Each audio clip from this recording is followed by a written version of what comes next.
Hi, I'm Summer. And I'm Tiffany, and we're from Virginia's for Doulas.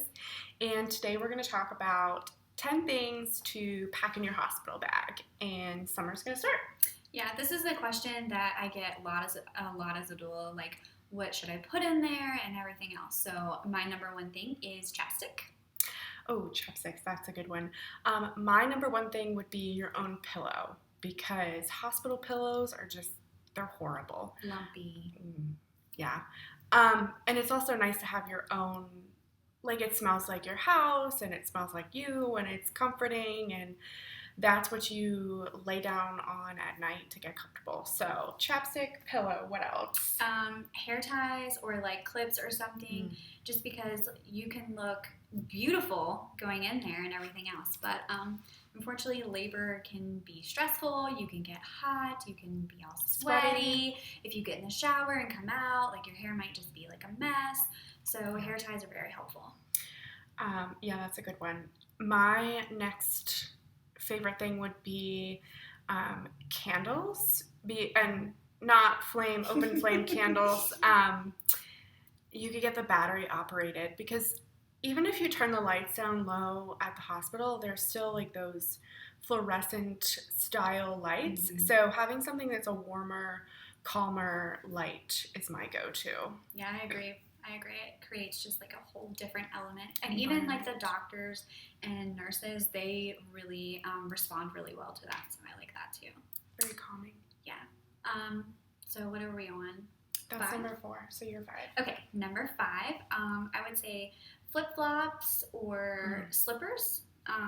Just because if you want to get in the shower, flip-flops come in really handy and stuff like that. Because you don't really want to put your feet on the floor. I mean, it's clean, but it's still nice to have something that's got grip to it, and it just kind of protects your feet as well.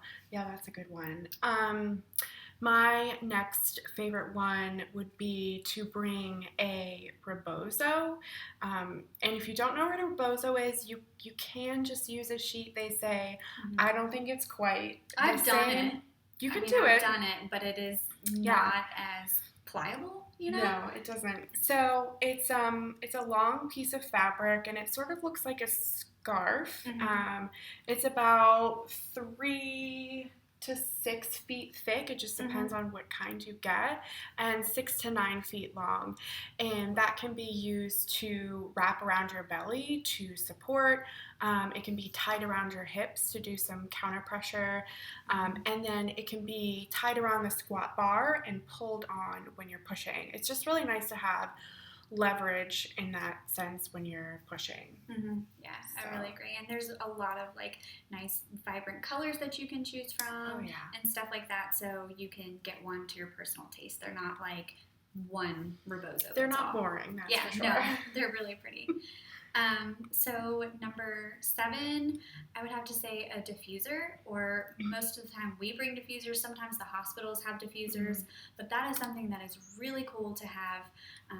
And it just sets a whole nother environment, like the candles and stuff. Yes. What do you say? Oh, yeah. My next thing, number 8, would be Pandora, Spotify, and then also, of course, your phone charger so it doesn't die. So most women, when they're laboring at home, they're really comfortable, and then they transition into the hospital or the birth center, and even though that's where you're supposed to be and that's where you feel comfortable giving birth, it's still not your environment. So making it your environment with candles and lighting and aromatherapy really kind of just, it brings it back around to like, this is my space, this is where I'm going to meet my baby, and this is where I'm comfortable and I feel comfortable, because there's lots of things, sights, sounds, smells that are reminding me of, this is my home, I'm comfortable here, and I'm going to meet my baby soon. So one of my favorite things to recommend, and people always laugh when I say this, is adult diapers. Oh yeah, well it depends. I mean... You can stuff your ice packs down in there. I mean, it is just a lot easier. They don't leak. No.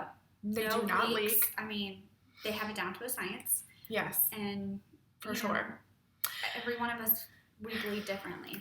So motherhood is beautiful, and it's also humbling, right?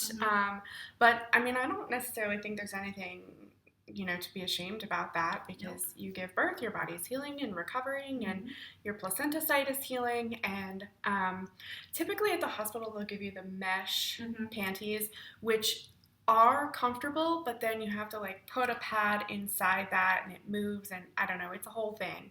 Yeah, so or like a chuck and a pad, depending on your it's a whole severity lot. of so having depends, that's a great one.